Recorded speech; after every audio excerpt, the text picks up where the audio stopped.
வணக்கம் நண்பர்களே, நம்ம சேனல் வினுவின் கதைகளுக்கு அனைவரையும் வரவேற்கிறேன். இதில் வரும் கதைகள், கவிதைகள் உங்களுக்கு அனைவருக்கும் பிடித்திருந்தால் மறக்காமல் என் சேனலுக்கு சப்ஸ்கிரைப் செய்து எனக்கு ஆதரவு தாருங்கள். நண்பர்களே, நம்ம தொடர்கதை உன் காதல் ஒரு வரமாய், அதோட பகுதி 13. கதையை ஆரம்பிப்போமா நண்பர்களே?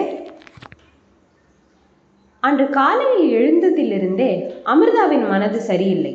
எழுந்தவுடன் தன் அன்னையின் புகைப்படத்தை கும்பிட்டு விட்டு தன் வேலைக்கு சென்றாள். புது சரக்குகள் வந்திறங்கி இருக்க அதனை ரகம் பார்த்து அடுக்கி கொண்டிருந்தார்கள். அமிர்தா வந்திருக்கும் துணிகளின் எண்ணிக்கை கணக்கிட்டு அதற்கு பார்கோட்டை பிரிண்ட் எடுத்து கொண்டிருந்தாள். அமிர்தா, கொஞ்சம் வா என்று மாலதி அழைத்ததாக ஒரு பெண் வந்து கூறவும் அமிர்தா அவரின் அறைக்கு சென்றாள். மேடம், என்னை வர சொன்னீங்களா? ஆமாம் அமிர்தா, உன்கிட்ட ஒரு முக்கியமான விஷயம் சொல்லணும் என்று கூறிக்கொண்டே தன் கணினியில் இருந்து முகத்தை எடுக்க, சொல்லுங்க மேடம் என்ற அமிர்தாவின் முகம் பயத்தை தத்தெடுத்தது. அவள் பயந்தது போலதான் அவரின் அடுத்த பதிலும் இருந்தது. அமிர்தா, அது உன்கிட்ட சொல்ல கஷ்டமா தான் இருக்கு, ஆனால் சொல்லிதானே ஆகணும். இது இன்னும் 6 மாசத்துல இந்த கடையை நம்ம முதலாளி பையன் எடுத்து நடத்த போறாரு. அவர் இங்க நிறைய மாற்றம் கொண்டு வர போறாரு. நேற்று தான் நான் மீட்டிங் அட்டன் பண்ணிட்டு வந்தேன். அவர் சொல்றதெல்லாம் பார்த்தா இங்க நிறைய பேருக்கு வேலை போகும் போல. அதுல நீயும் இருக்க. முதலாளி இப்பவே அவங்க கிட்ட எல்லாம் சொல்லிட சொன்னாரு. அதனால்தான் நான் உன்னை கூப்பிட்டேன் என்றவர் அவளின் முகத்தை பார்க்க அவருக்கும் பாவமாகத்தான் இருந்தது. அமிர்தா, உனக்கு நான் என்ன சொல்றேன்னு புரியுது தானே? இன்னும் 6 மாசத்துக்குள்ள நீ வேற ஜாப் தேடிக்கோ என்று விட்டு தன் வேலையில் கவனமாகிவிட்டார். அவரை பொறுத்தவரை அவருக்கு கொடுக்கப்பட்ட வேலையை அவர் செய்துவிட்டார். அமிர்தாவுக்கு மனது கஷ்டமாகத்தான் இருந்தது. ஆனால் முன்பே இதை கணித்து விட்டதால் பெரிதாக கலங்கவில்லை. புள்ள, நீ கலங்காத, நான் சொன்ன கடையில திரும்பியும் கேட்டு பார்க்கிறேன் என்று பாரதி அறையில் கூறிக்கொண்டிருந்தாள். இல்லக்கா, நான் அழல்லாம் இல்லை, இது நான் முன்னவே தெரிஞ்சது செய்தி தானே. என்ன 6 மாசத்துக்குள்ளதான் வேற வேலை தேடணும். சரிக்கா, தூங்குங்க என்று கூறிவிட்டு படுத்து விட்டாள். படுத்தவளுக்கு தூக்கம்தான் வரவில்லை. மனதில் பல கேள்விகள். எங்கு வேலை தேடுவது, எப்படி தேடுவது, அதோடு படிக்க வேற வேண்டுமே, என்ன செய்வது? இவ்வாறு கேள்விகள் அணிவகுக்க எப்போதும் போல தன் அன்னையின் படத்தை எடுத்து தன் கைகளில் அடக்கி கொண்டு தூங்க முயன்று வெற்றியும் பெற்றாள். என்னம்மா அமிர்தா, கோவிலுக்கு வந்தே ரொம்ப நாள் ஆச்சு என்று குருக்கள் கேட்க, வேலை அதிகம் சாமி, அதான் வர முடியல. சரிம்மா, இன்னைக்கு சாயந்தரம் கொஞ்சம் வரியா? எனக்கு கொஞ்சம் உன் உதவி தேவை என்று கேட்க, சரி என்று விட்டு வந்தவள் பின் ஏதோ நினைவு வந்தவளாக மீண்டும் கோவிலின் உள்ளே நுழைய சாமியின் முன் நின்றிருந்தவனை கண்டு அப்படியே நின்று விட்டாள். அங்கே சிவா கண்களை மூடி பிரார்த்தனை செய்து கொண்டிருந்தான். அவனை பார்த்த நொடி அமிர்தாவின் மனசுக்கம் எல்லாம் காணாமல் போனது. அவனிடம் பேசாதது என்ன என்று அனைத்தும் மறந்து அவனை நோக்கி ஓடி வந்தவளின் பாதங்கள் பாதியில் நின்று விட்டது. அத்துடன் அவளின் இதயமும். சிவாவின் நெற்றியில் ஒரு பெண் விபூதியிட அவன் பவ்யமாக வாங்கி கொண்டான். அமிர்தாவின் இதயம் நின்றதுக்கான காரணம் இது மட்டும் இல்லை. அந்த பெண்ணின் கழுத்தில் புதிதாக தொங்கிக் கொண்டிருந்த தங்க மாங்கல்யம். அப்போதுதான் அவள் சிவாவின் உடையும் கவனிக்க அவனும் பட்டு வேட்டியில் இருந்தான். அமிர்தாவின் மனது தாளம் தப்பியது. விம்மி வெடிக்கும் நெஞ்சை ஒரு கரத்தால் பிடித்தபடி இது உண்மையாக இருக்காது என்று தனக்குள் கூறிக்கொண்டே அவனை நெருங்க நினைக்க, என்னடிமா இங்க நின்றுட்டு இருக்க, உள்ள வா என்று மாமி உள்ளே செல்லும் போதே அவளிடம், பாத்தியா இந்த சிவா தம்பியை நமக்கு சொல்லாமலே கல்யாணத்தை முடிச்சிட்டான் என்று கூறிக்கொண்டே செல்ல முன்னே வைத்த அமிர்தாவின் பாதம் தன்போல பின்னே சென்றது. அதன் பிறகு அவள் அங்கு இருக்கவில்லை. எப்படி வந்தாள் என்று தெரியாமல் அவனின் பாதங்கள் விடுதிக்கு இழுத்துச் செல்ல தன்போல் விடுதிக்கு வந்து விட்டாள்.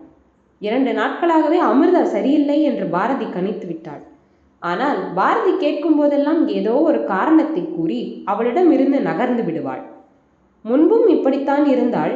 இப்போது அதைவிடவும் மிகவும் மோசமாக இருப்பது போலதான் இருந்தது பாரதிக்கு தோன்றியது. இன்றும் அதேபோல் வானத்தை வெறித்தபடி மாடியில் அவர் அமர்ந்திருக்க, என்னடி, என்னதான் பிரச்சனை, சொல்லிதான் தொலைய என்று மனது கேட்காமல் பாரதி அவரிடம் கத்திவிட அமிர்தாவின் கண்கள் கலங்கி உதடுகள் வெடித்து அழுதுவிட பாரதி பதறித்தான் போனாள். ஏய், என்ன புள்ள, எதுக்கு இப்படி அலற, என்னாச்சு என்று அவளின் தோள்களை தொட பாரதியின் மடியில் படுத்து தேம்பி தேம்பி அழுதாலே தவிர வேறு எதுவும் கூறவில்லை. ஆனால் பாரதிக்கு ஒன்று மட்டும் புரிந்தது. விஷயம் பெரியது, அதோடு அது சிவா சம்பந்தப்பட்டதும் கூட என புரிந்து கொண்டாள். என்ன புள்ள, சிவாவை பாத்தியா? ஏதாவது பிரச்சனையா என்று தயக்கத்துடன் தான் கேட்டாள். அமிர்தா சிவா சம்பந்தப்பட்ட விஷயங்களை அவளிடம் கூறுவதை நிறுத்தியதிலிருந்தே அவளிற்கு தன்னிடம் பகிர விருப்பமில்லை என்று புரிந்து கொண்டவள் அவளிடம் அதை பற்றி அதிகம் கேட்டுக்கொள்ள மாட்டாள். ஆனால் இன்று அவள் உடைந்து அழவும் மனது கேட்காமல் கேட்டுவிட்டாள். பாரதி கேட்டதற்கு அமிர்தா எந்த பதிலும் தரவில்லை. ஆனால் அழுகை இன்னும் கூடி போனது. இப்போது கேட்டாலும் பதிலும் வராது என்று புரிந்து போனது அவளிற்கு. அதனால் அதற்கு மேல் பாரதி எதுவும் கேட்கவில்லை. அவள் அழுது ஓயட்டும் என்று விட்டுவிட்டாள். அமிர்தாவின் அழுகை ஒரு கட்டத்தில் ஓய்ந்து போனது. அதோடு அவளின் உடலும் ஓய்ந்துதான் போனது. இதற்கு மேல் தாங்குவதற்கு மனதிலும் உடலிலும் தெம்பில்லை என்று என்பது போல் அவள் உடல் துவல பாரதி தான் அவளை தாங்கி பிடிக்க முயன்று தோற்று கொண்டிருந்த போது அவளின் கைகளின் மீது இன்னும் ஒரு கரம் விழுந்தது. யார் என்று பார்க்க கீதா நின்றிருந்தாள். நான் தான், தூக்கு, மயங்கிட்டா என்று அமிர்தாவை கைத்தாங்களாக இருவரும் தூக்கி அறைக்கு வந்தனர். அவளது படுக்கையில் படுக்க வைத்து விட்டு நிமிர்ந்த கீதா பாரதியிடம், என்ன பிரச்சனை? நீங்க பேசிட்டு இருந்ததை நான் கேட்டேன் என்று கேட்க பாரதிக்கு கீதாவிடம் கூற தயக்கம். அதனால் யோசிக்க, இங்க பாரு, இவளுக்கு நான் எவ்வளவு கஷ்டப்பட்டு மெம்பர்ஷிப் வாங்கி கொடுத்தேன். இவ இப்போ ஒழுங்கா படிக்கிறதில்லை தெரியுமா உனக்கு? நல்ல பொண்ணு, ஏன் இப்படி இருக்கான்னு கேட்கலாம்னு தான் வந்தேன். அம்மா அப்பா இல்லாத பொண்ணு, நாம இவளுக்கு அக்கா மாதிரி தான், தெரியாம தைரியமா சொல்லு, என்னால முடிஞ்ச உதவியை செய்கிறேன் என்று கீதா கூறவும் பாரதி ஒன்று விடாமல் அமிர்தாவை பற்றி அனைத்தையும் கூறிவிட, நினைச்சேன், சரி இவளை எழுப்பி சாப்பாடை கொடு, நான் வந்துடுறேன், வந்து வேப்பிலை அடிக்கிறேன் என்று விட்டு நகர பாரதி பீதியாக கீதாவை பார்க்க, அட நீ வேற, பயப்படாத, எழுப்பு வரேன் என்று பாரதியின் கன்னத்தை தட்டிவிட்டு சென்று விட்டாள். பாரதி கீதா சொன்னதை போல அமிர்தாவை முகத்தில் தண்ணீர் தெளித்து எழுப்பி அவளுக்கு சாப்பாட்டை ஊட்டி அமர வைத்தாள். என்னதான் அமிர்தா எழுந்து அமர்ந்து விட்டாலும் அவளின் நினைவு இங்கில்லை என்பது அவளின் வெறித்த பார்வையிலேயே தெரிந்தது. சற்று நேரத்திற்கு பிறகு அறைக்குள் வந்த கீதா, என்ன எந்திரிச்சிட்டாளா என்று பாரதியும் கேட்டுக்கொண்டே அவளின் அருகே அமர்ந்தாள். எங்க நினைவு இன்னும் இங்க வரல, அங்கதான் இருக்கு போல.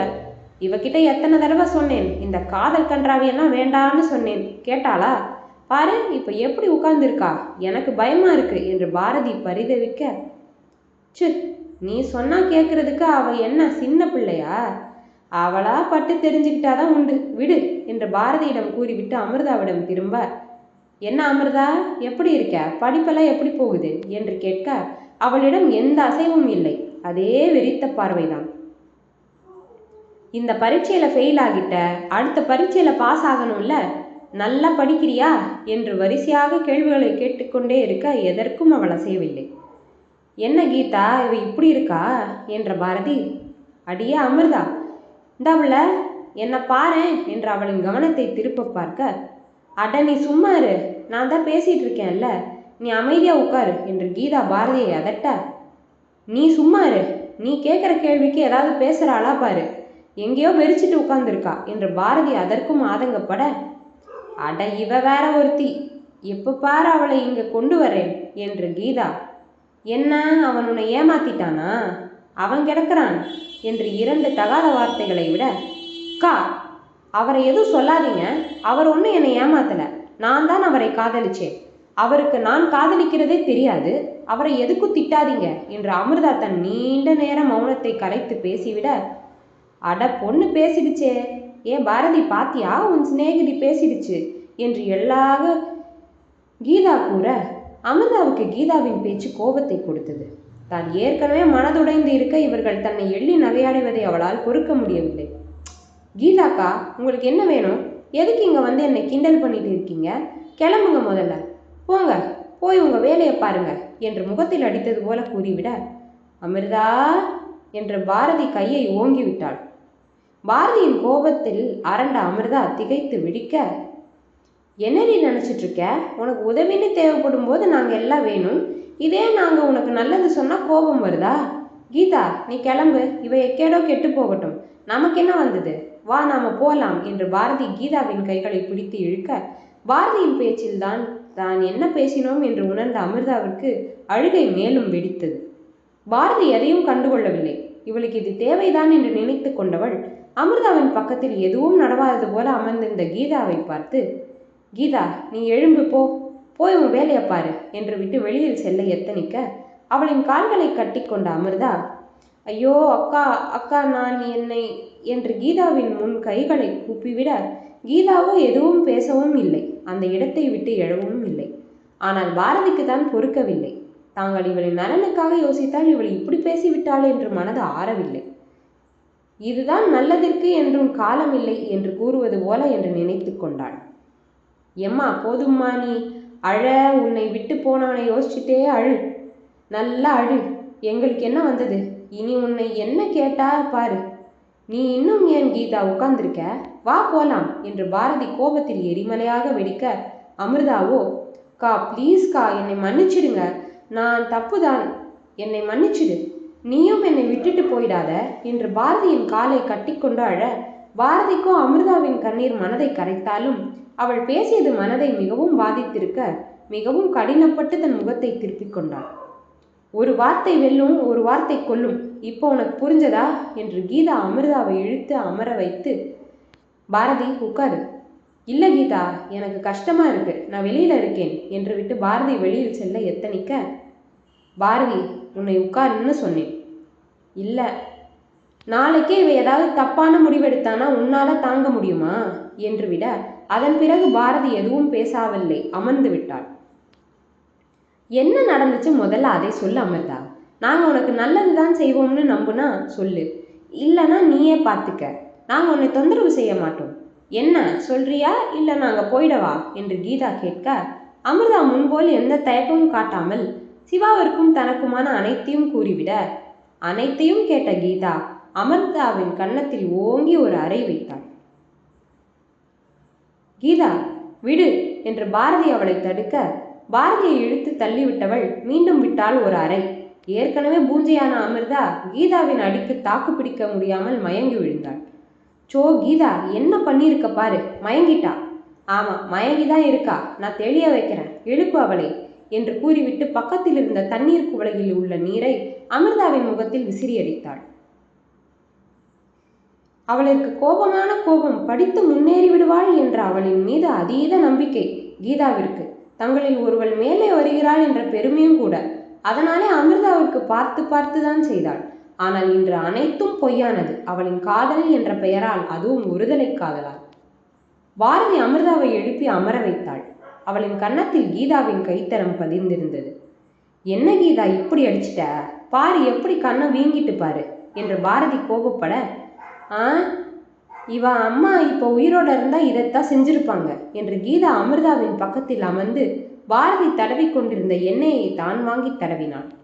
அமிர்தாவுக்கு ஒரு புறம் தன் காதல் இப்படி தோற்றுவிட்டதே என்ற மன அழுத்தம், அதோடு இப்படி தன் மீது அன்புள்ளவர்களை பேசிவிட்டேனே என்ற வலி அனைத்தும் சேர்ந்து முழுதாக உடைய செய்தது.